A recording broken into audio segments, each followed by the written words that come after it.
How to fix Play Store can't install app on any Android phone. So all what you have to do, guys, to fix this problem is very easy.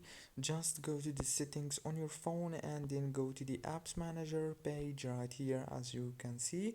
Now click on apps, and on this page you will find all the apps that you have on your phone. Search for Play Store until you find it, and then click on it like this, and then go to the data usage option and make sure to enable all those options of network access, and then go back, click on storage, and click on this clear data option.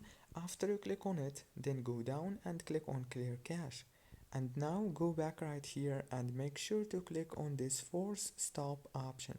And after you click on it, now it's the last step. All what you have to do now is restart your phone and the problem must be solved. Don't forget to like and subscribe, and thank you so much for watching this video until the very end. See you later.